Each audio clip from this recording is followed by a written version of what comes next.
be here. It's been, I think the last time I was here 3 years ago, I was in Ruby. And this is just, I'm just caught up right now.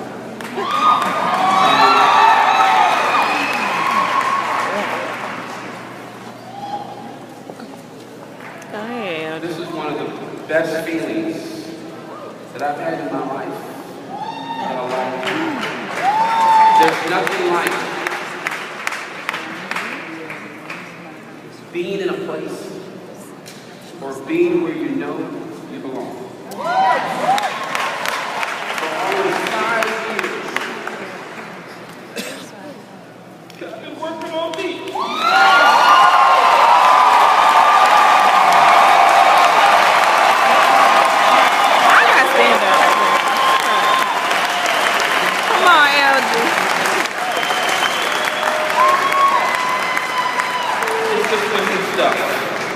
I've been going through getting to this point I'd like to share with you.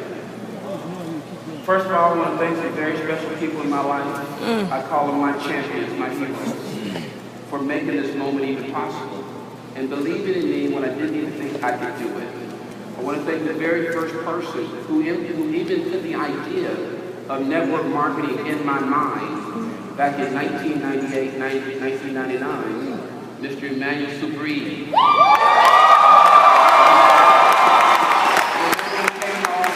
Talking about the buy a home, and of course, being in real estate, they have to show you documentation of all the stuff of their earnings. And I looked at his statement. I went, "Wow, what do you do?" And he proceeded to tell me he was involved in one of those things. You guys know what I'm talking about? And I knew at that moment that I had to hurriedly get him clothes on his house because it was going to be a matter of time before he was going to jail and some other places. Because I just didn't believe in network marketing. I didn't think it would work for me. And so I continued doing real estate. And lo and behold, just a little time after that, another special person came into my life and changed everything. And I didn't know until I met this gentleman and his wife that God has always had his arms wrapped around Elgie Young. I didn't know for what purpose or for what reason until I met Mr. Holden Bucks.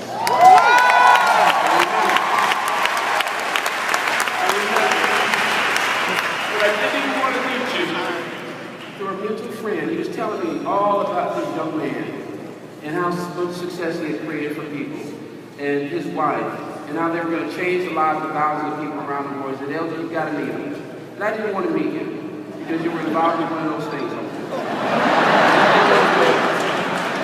But God has a way of moving you out the way when you're a little stubborn. And I agreed to meet him, and he and his wife they've been more than friends. They've been just everything to us, to me and my family. He's always been there, they've always been there, he's always told me the truth.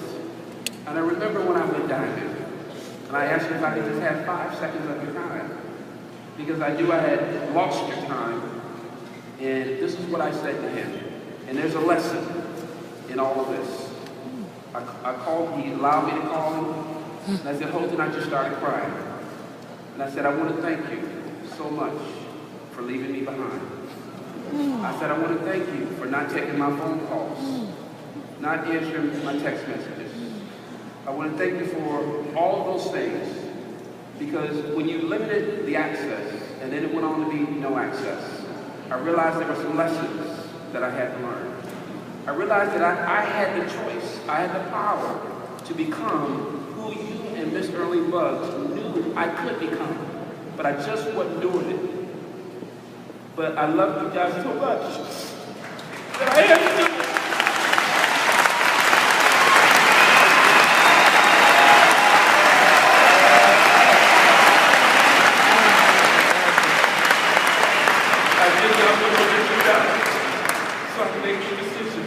That I had to change everything about me. I made a decision I was going to lose weight. I've lost almost 50 pounds.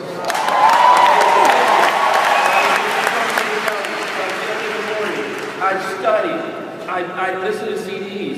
My library is so big now, Holden, you'd be proud of me. From 6 to 9 every day, I was working on me. And I kept working on me. And I remember sitting early and posting some new pictures showing the new me. And he walked back and said, "Wow." Because I knew that my purpose was bigger than where I was mentally at that time. And I just needed to go and do what God created me to do. And that was to become a blessing to not thousands of people, but millions around the world. Yes.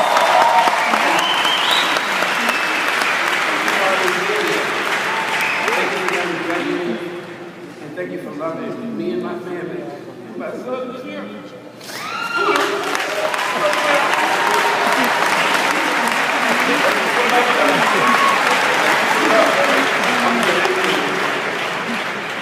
Well, my story now, I guess.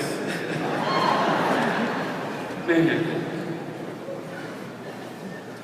Before OG, my family and I had done exceptionally well in real estate. Probably half you guys here I sold homes to. And we were living an incredible lifestyle. Very incredible lifestyle. My kids never wanted for anything. They had custom homes, businesses, and all of that. And how many people know that things can change? Well, in 2007, things began to change a lot for us. And by 2008, guys, we were completely broke. We lost all of our businesses. We had 3 businesses. We lost our homes. We lost our cars. And we found ourselves living in a U-Haul truck. Anybody ever had to do that before? Now, I was in my late 40s at that time, and I had worked very, very hard in real estate for a very long time. We'd earned millions of dollars doing that. And it was like the twinkle of an eye, and it was all gone. But I remember Mr. Bucks telling me when he first met me about something called residual income. I didn't understand it, I didn't have it, and it kept popping up in my mind while me and my family were living in this U-Haul truck. And my son at that time, Scooter Young, is out there somewhere. He was very, very sick. He lost 40 pounds suffering from a condition that the doctors diagnosed him with. So we were dealing with that, not having any money to provide for any medical support for him. And my wife was on my back big time, guys, because we went from living an incredible lifestyle now to being completely embarrassed and being ridiculed and just being humble like you would not believe, living in a U-Haul truck with no money, nothing. I was too embarrassed to call Holton and Early Bucks. I could have called them, but they did not remember. They would not have remembered me like that, and I just didn't do it. And I know that they would have helped me, but I just couldn't humble myself enough to ask me for that kind of help. So I just endured. And I did what most people do. I prayed. I was raised by my grandmother who had a 4th grade education, and she used to always make me do some things I didn't want to do. But she knew at some point in my life that I would need to call on something greater than myself.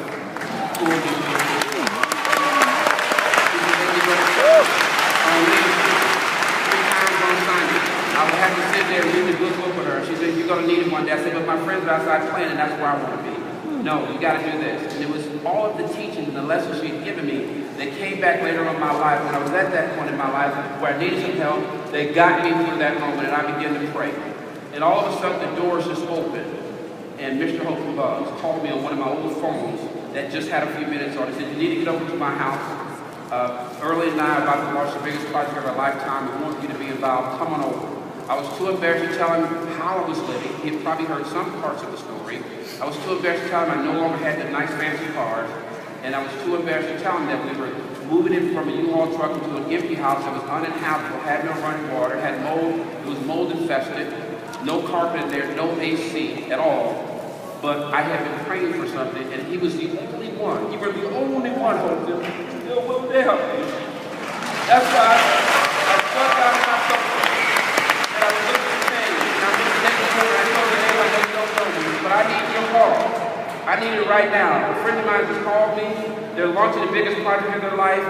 I don't have anything, but I dug down in my sofa, and I was looking for change, and I came up with about $10 worth of change. I put that in her card. I went over to your house. And we were in your house and you started talking real crazy about coffee.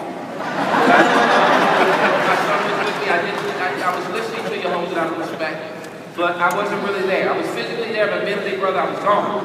But my son was there, he was sick, and then Holton offered us some coffee. My son drank the lattes called 4-in-1 back then, and he was having some different stuff happening in his body.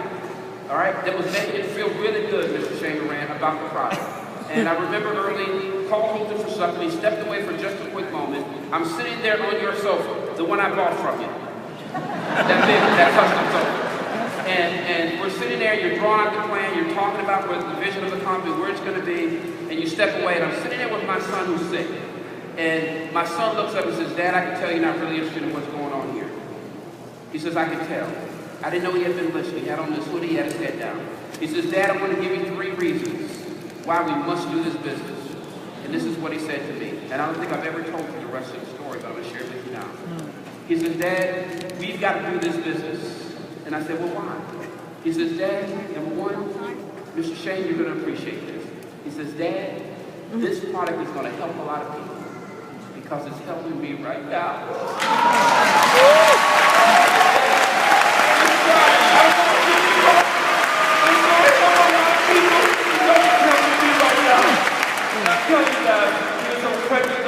Steroids, all kind of stuff, was messing his body up, nothing was working.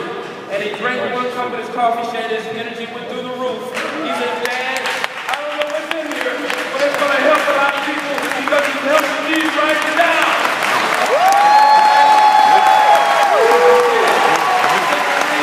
Why we got to do this business? I know we lost everything. We don't have our BMWs no more. We don't have our Mercedes no more. We don't have our custom home no more. We don't have no money in the bank no more. But Dad, we don't have any friends anymore. But Dad, I want you to know the second reason why we must do this business is because Dad, I still believe in you.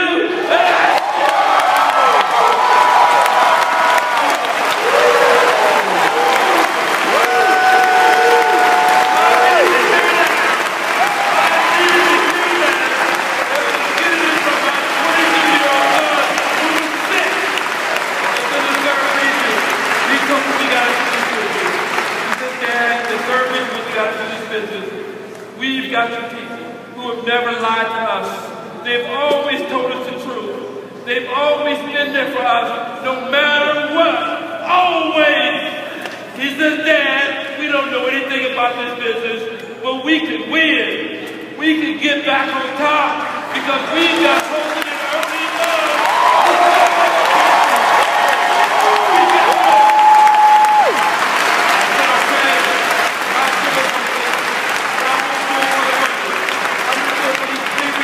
My son just laid out.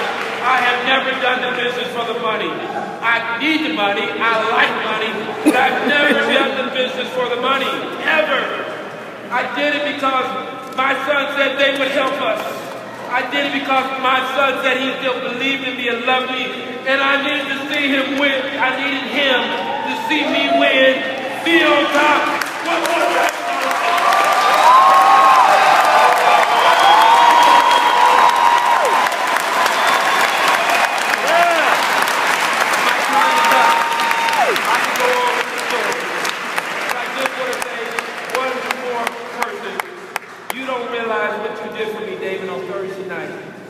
You and I had a conversation.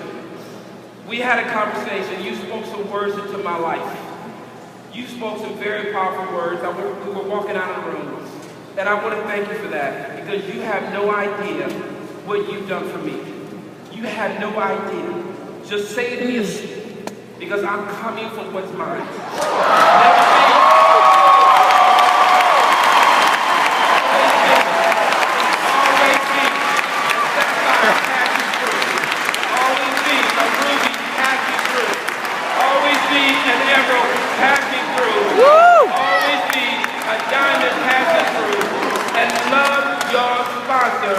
No matter what, posted it early, I love you. I give you everything, and thank you for being there for me, no matter